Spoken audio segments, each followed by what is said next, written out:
श्री शिवाय नमस्तुभ्यं। पर उस बीच वाले पत्ते पर एक चावल का दाना रखकर भी एक बार मेरे भोलेनाथ पर जल चढ़ाना प्रारंभ करो।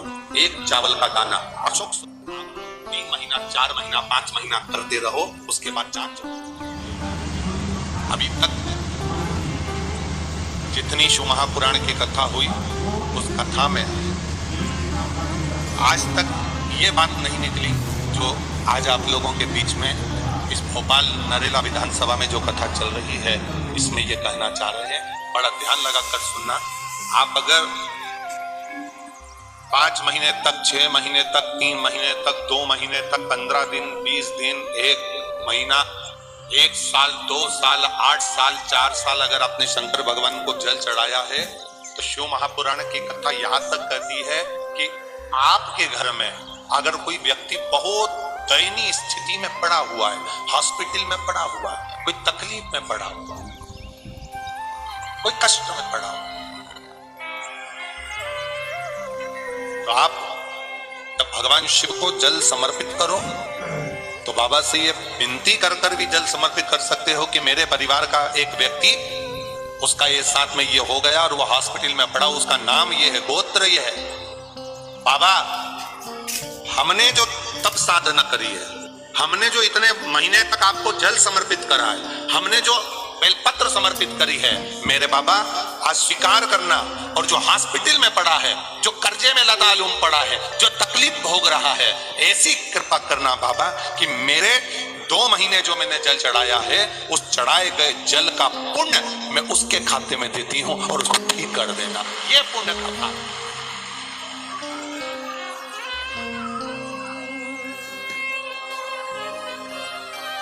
ये पुण्य का भाग। आप अपना पुण्य भी किसी जीव के कल्याण हेतु दे सकते हैं। अब किसी ने एक बार ये कथा सुनी और कथा सुनकर कहा महाराज जी आप कहते हो कि शंकर जी पे चढ़े हुए जल का पुण्य भी हम किसी को दे सकते हैं क्या? शंकर जी को चढ़े हुए जल का पुण्य क्या किसी को दिया जा सकता है? क्यों नहीं दे सकते?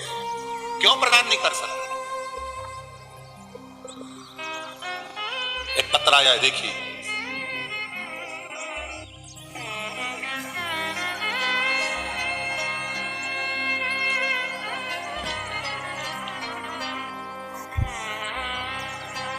रीना विश्वकर्मा, पति श्री कैलाश विश्वकर्मा, अयोध्या नगर एन सेक्टर से आई हूं। कहीं बैठी हो तो हाथ हिला सकती हैं। मेरा नाम रीना विश्वकर्मा, पति का नाम श्री कैलाश विश्वकर्मा, अयोध्या नगर एन सेक्टर से आई हूं। कहीं बैठी हो तो हाथ हिला सकती है। एन सेक्टर से मैं यहां पहुंची। बाबा की कृपा का मैं क्या वर्णन करूं। मेरी भाभी को कोई संतान नहीं थी। उनकी शादी को 9 वर्ष हो गए थे। सारे डॉक्टरों को दिखाया, ऐसा कोई देवी देवता का धाम नहीं था जहां हम नहीं पहुंचे। डॉक्टरों का इलाज भी करवाया पर संतान की प्राप्ति नहीं हुई। मेरी भाभी देव देवता सब पूजने के बाद हार गई तो उन्होंने फिर देवताओं का स्मरण करना भी बंद किया। तब मैं भगवान शिव के मंदिर जाया करती थी, शिव की आराधना करी करती थी। गुरुजी आप कहते हो कि शंकर भगवान पे चढ़े हुए जल का पुण्य दे सकते हैं, तो ये पुण्य की कथा कह रही है। मैंने जो 6 महीना भगवान शंकर की आराधना करी, उस आराधना का पुण्य मैंने भगवान देवाधिदेव महादेव से कहा कि अगर आप सच्चे हो तो मेरी भाभी का गर्भ ढेर जाए, ऐसी कृपा करना। और बाबा 9 वर्ष के बाद मेरी भाभी के यहाँ संतान की प्राप्ति हुई, इसलिए मैं बाबा को यहाँ प्रणाम करने गया। ये शिव तत्व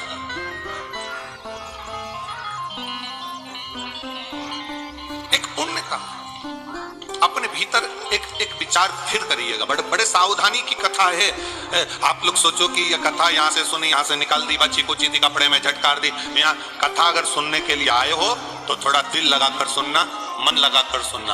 हो सकता है एलईडियां थोड़ी बंद चालू हो, मना नहीं है, पर माइक की व्यवस्था आपके पास में है तो दिल लगाकर सुनो। जहां मौका मिल जाए वहां बैठकर अपना चित्त लगाकर सुनना, क्योंकि 3 घंटे में से केवल 2.5 घंटा आपको प्राप्त होता है। बाकी का पूरा समय आप लोग यहाँ सुबह 6 बजे से रात को 3 बजे से 4 बजे से इस कथा का इंतजार करते हो। शायद दुनिया की पहली कथा होती है शिव महापुराण की कथा, जिसको लोग रात को 4-4 बजे से 3-3 बजे से जगह संभाल कर बैठकर कथा सुनते हैं। तपती हुई धूप, भयंकर गर्मी, 2 किलोमीटर दूर तक पैदल चलकर आना और बैठने के लिए इतना 8-8, 9-9 पंडाल लगाए घर पर, 9-9 पंडाल भी फुल हैं। उन पंडालों में जगह नहीं।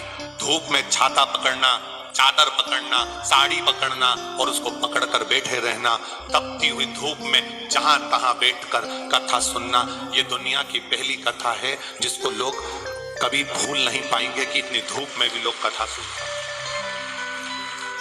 इतनी धूप, इतनी गर्मी, और केवल एक जगह नहीं, जहां शिव महापुराण की कथा का रस्तत्व होता है वहां लोग इंतजार करते हैं 3-3 बजे तक। इसको छूटने मत देना।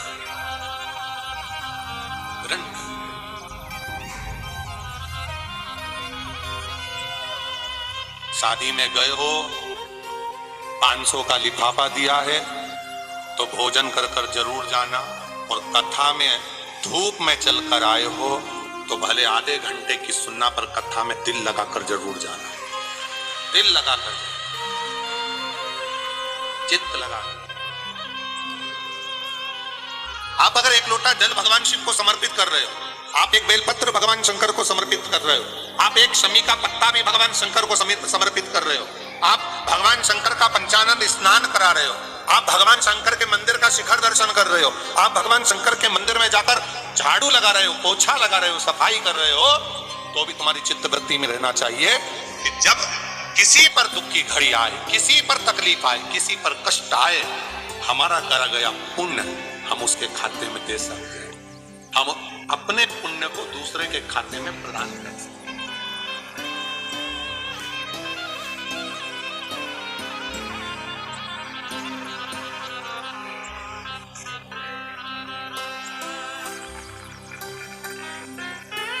बेलपत्र जरा ध्यान देना हो। ये बेलपत्र जो होता है, इस बेलपत्र पर कभी कभी आपने देखा होगा कि कई लोग बीच वाले पत्ते पर चंदन लगा देते हैं। ये जो बीच का पत्ता होता है इस पर लोग चंदन लगा देते हैं। शिव महापुराण की कथा कहती है, अगर भूलवश भी अनायास आपके पास बेलपत्र भी नहीं है, शिव जी का चढ़ा हुआ बेलपत्र भी अगर आपने उठा लिया और उठाकर उस बीच वाले पत्ते पर एक चावल का दाना रखकर भी आप भगवान भोलेनाथ को समर्पित कर रहे हो, तो ये समझ लेना कि तुमने महीना, 2 महीना, 4 महीना, 6 महीना, 8 महीने में, हम तो हमेशा कहते आए हैं, आज फिर कह रहे हैं, 1 महीना पूरा हो जाए जल चढ़ाते, 2 महीना पूरा हो जाए जल चढ़ाते, 3 महीना पूरा हो जाए, 4 महीने पूरे हो गए, 6 महीने पूरे हो गए, या आपका साल भर पूरा हो गया, प्रयास करा करो एक बीच वाले पत्ते पर एक चावल का दाना रखकर शिव जी को समर्पित करना। क्यों? जो तुमने पूर्व में जल चढ़ाया है वो चावल का दाना अक्षय, उसको अक्षत माना जाता है, अक्षय माना जाता है। मतलब तुमने अभी तक जो जल समर्पित करा है वो कभी समाप्त तो नहीं हो सकता, उसका पुण्य तुम्हारे खाते में चले गया, अब तुम उसको किसी को भी प्रदान कर सकते।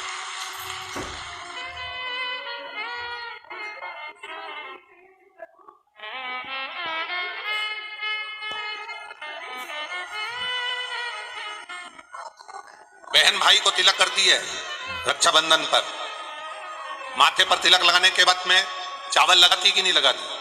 बोलो, जम के बोलो जरा। लगाती है? बोलते जाओ जरा। लगाती, ठीक है। मंदिर में आप पूजन कर रहे हो, घर में कोई अनुष्ठान कर रहे हो, पंडित जी तुम्हारे मस्तक पर तिलक करते हैं तो चावल लगाते कि नहीं लगाते? बोलो बोलो, जम के बोलो। लगाते। तुम्हारे घर में शादी ब्याह होता है तो तिलक करा जाता है तो चावल लगाया जाता है कि नहीं लगाया जाता? लगाया जाता। सब समय पर चावल, मस्तक पर कंकु का तिलक, चंदन का तिलक, जो भी तिलक तुम्हारे मस्तक पर लगा है, कोई अगर लगाएगा शुभ कार्य में तो चावल जरूर लगाएगा। बस एक कार्य ऐसा होता है जिस समय पर मस्तक पर तिलक करा जाता है पर चावल नहीं लगाया जाता।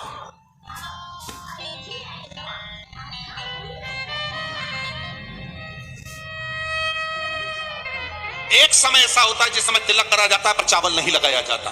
चावल का मतलब है अक्षय, मतलब बार बार भगवान ऐसा मौका लाए, बार बार भगवान ऐसी कृपा करे कि तुम ऐसा अनुष्ठान करते रहो, पुण्य करते रहो, सत्कर्म करते रहो, 16 सोमवार के व्रत करते रहो, चतुर्थी के व्रत करते रहो, तुम छठ की पूजन करते रहो, तीज का व्रत करते रहो, सोमवार का व्रत करते रहो, तुम्हारे घर में हमेशा ऐसे शुभ कार्य होते रहे। केवल अक्षय अक्षत एक जगह पर नहीं लगाया जाता।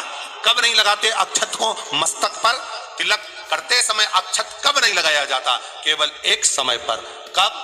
जब घर में कोई शांत हो जाता है और शांत होने के बाद जब मस्तक पर पगड़ी का क्रम होता है, उस पगड़ी के क्रम पर तिलक तो लगाया जाता है पर चावल नहीं लगाया जाता। भगवान से प्रार्थना करते हैं ये बार बार मौका मत देना, जो हो गया उसको ऐसा मौका बार बार ना दीजिएगा। हाँ, पगड़ी पर से उठ गए, अच्छा काम करने के लिए मंदिर जा रहे हो, स्थान छोड़ने के बाद अब तिलक लगाओ और उसमें चावल ढेर सारा लगाओ, कोई मना नहीं। पर अक्षय, उस अक्षत की महत्वता को समझना कि उसको बारंबार प्राप्ति ना हो, ऐसे कार्य की प्राप्ति ना हो, अच्छे कार्य की प्राप्ति, श्रेष्ठ कार्य की प्राप्ति, शुभ कार्य की प्राप्ति। अगर मौका मिले तो एक बार भविष्य पुराण, और एक बार मौका मिले तो कुर्म पुराण, और एक बार मौका मिल जाए तो नंदी पुराण।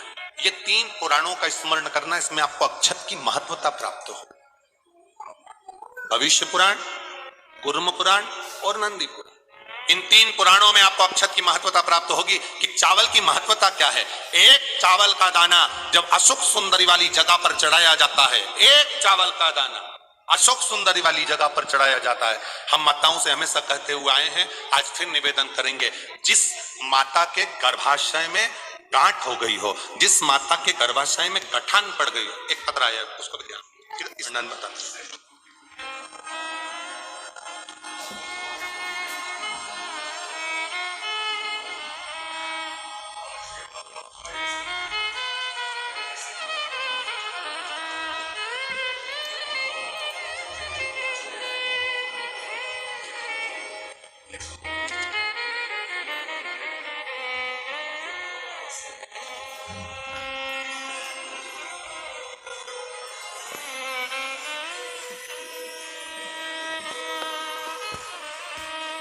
मैं गंगा बारोसिया प्रीतनगर भोपाल से हूं। कहीं बैठी हो तो हाथ हिला सकती हूं।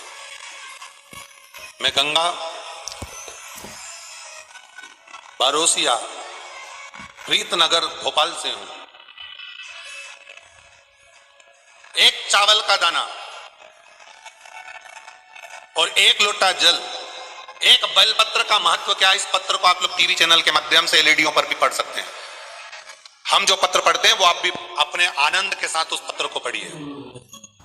मेरे पति को एक गांठ हो गई, उस गठान का ऑपरेशन डॉक्टर ने बोला, और गांठ इतनी विचित्र थी कि उठने बैठने में भी आफत कर रही थी। तब शिव जी पर एक चावल का दाना समर्पित करना, एक बेलपत्र समर्पित करना प्रारंभ करा। शिव जी पे चढ़ा हुआ जल पीना प्रारंभ करा। सीहोर गए, वहां से रुद्राक्ष लाए, उस रुद्राक्ष का जल शंकर भगवान को चढ़ाना प्रारंभ करा। जिन डॉक्टरों ने ऑपरेशन का कहा था, 22 दिन के बाद हम उनको चेक कराने के लिए गए तो गठान गल चुकी थी। एक चावल का दाना हमारे सुख का अनुभव करा देता। अगला वर्णन उन्होंने लिखा, गुरुजी बाबा ने एक कृपा तो करी, साथ में मेरे बच्चे के हाथ में सफेद दाग हो गया था। सफेद दाग हो गया तो हमने डॉक्टरों का इलाज करवाना प्रारंभ करा। आयुर्वेदिक दवाई भी ली पर वो दाग समाप्त नहीं हो रहा था। जब दाग समाप्त नहीं हो रहा था तब शंकर जी के मंदिर में जाकर समी के पत्ते का आपने जो प्रयोग बताया था वो करना प्रारंभ करा, और बाबा की कृपा से शिव जी का चढ़ा हुआ जल शरीर पर लगाना, और पूर्णिमा के दिन गाय जो अपने बछड़े को दूध पिलाती है उसका जो फेन बछड़े के मुंह पर आता है वो शरीर पर लगाना, और लगाकर उसको बैठना, उससे मेरे बच्चे के शरीर पर से सफेद दाग पूरा समाप्त हो गया। ये शिवकर, ये शंकर।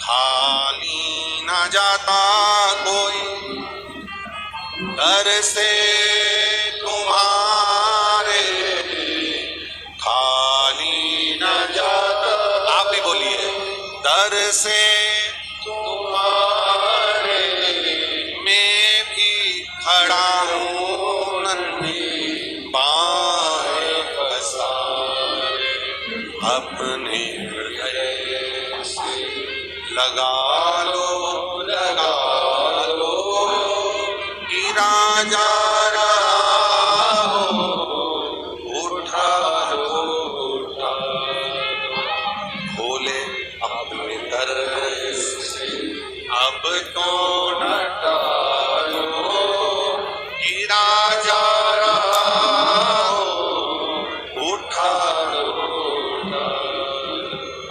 एक अक्षत, एक चावल का दाना, गर्भाशय में गांठ हो गई, डॉक्टर को दिखाया, गर्भाशय में बच्चादानी के अंतर्गत गांठ पड़ गई, गर्भाशय में गांठ पड़ गई, बड़ी तकलीफ की जिंदगी जी रही है, डॉक्टर करे ऑपरेशन करवाओ, डॉक्टर करे ऑपरेशन करवाना पड़ेगा। एक बार मेरे भोलेनाथ तक जल चढ़ाना प्रारंभ करो। एक चावल का दाना, अशोक सुंदरी की, अशोक सुंदरी की जगह मालूम है ना सब? अरे बोलो, अशोक सुंदरी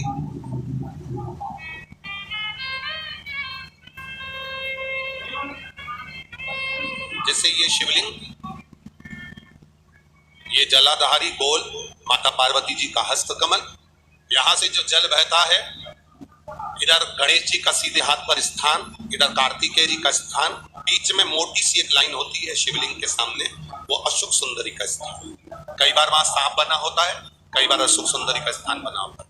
ये शिवलिंग पार्वती जी का हस्त कमल, गणेश जी का स्थान, षडानंद कार्तिकेय जी का स्थान, बीच में अशोक सुंदरी का स्थान। ऊपर से जो बूंद बूंद पानी गिर रहा है वो शंकर भगवान की 5 लड़कियां, जया, विषहरा, साम्रीबारी, दौतली और देव, ये शंकर जी की 5 बेटियां ऊपर से जल गिरा रही। तो अशोक सुंदरी वाली जो स्थान होता है, जब आपके गर्भाशय में या शरीर में पुरुष हो, स्त्री हो, जिसके पूरे शरीर में कहीं पर भी गांठ पड़ गई हो और गल ना रही हो, एक चावल का दाना अशोक सुंदरी वाली जगह पर चढ़ाना प्रारंभ करो, शिव जी पे जल चढ़ाना प्रारंभ करो, उस जल का आचमन करना प्रारंभ करिए। आप 3 महीना, 4 महीना, 5 महीना करते रहो, उसके बाद जांच जरूर करवाना हॉस्पिटल में जाकर कि गांठ गली कि ना गली। पर विश्वास रख, भरोसो दृढ़ इन चरणन करो, श्री वल्लभ नखचंद्र छठी। श्री शिवाय नमस्तुभ्यं। अगर आपको हमारा ये वीडियो पसंद आया तो प्लीज़ एक लाइक बटन दबा दीजिए, हमारे चैनल को सब्सक्राइब कर दीजिए और अपनी दोस्तों के साथ शेयर कर दीजिए।